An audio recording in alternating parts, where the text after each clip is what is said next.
On l'a vu depuis le dépôt du projet de charte des valeurs au Québec, le débat déborde des frontières de la province. En Colombie-Britannique, ils sont nombreux à croire qu'un tel projet ne pourrait jamais voir le jour là-bas. Frédéric Arnould.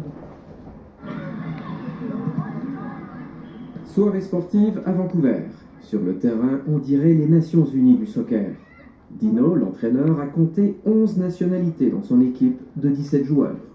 This young man is Portuguese, you can tell by the smile. Filipino. Sikh, polonais, chinois, iranien, grec. And Swiss.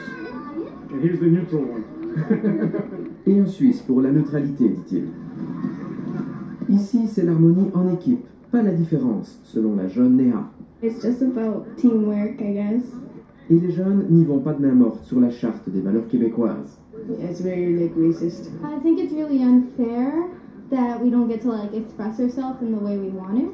Une charte raciste, discriminatoire et qui nous empêche de nous exprimer comme on veut, dit Sarah Friedman. Fazela Khan, une pakistanaise musulmane, pense qu'une telle charte n'aurait jamais sa place ici. À Montréal, les gens te regardent drôle, mais ici, on est habitué, comme tout le monde porte ses vêtements, sa culture, et puis les gens la respectent.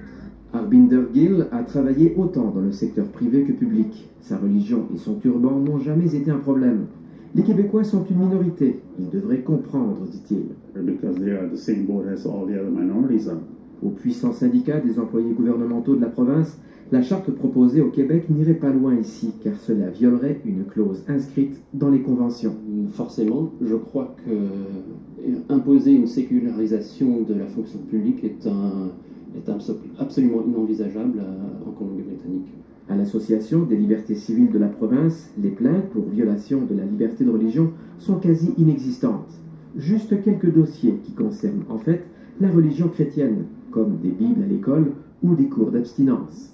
We aren't seeing concerns about people saying these religious symbols are offensive. Rien sur les symboles religieux.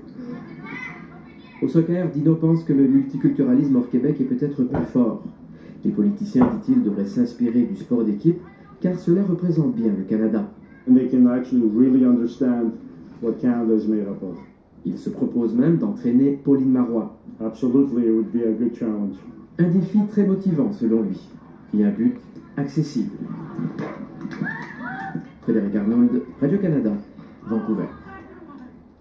Allons-y maintenant avec notre coup d'œil sur l'actualité culturelle avec Ève Payette qui nous parle d'abord de théâtre.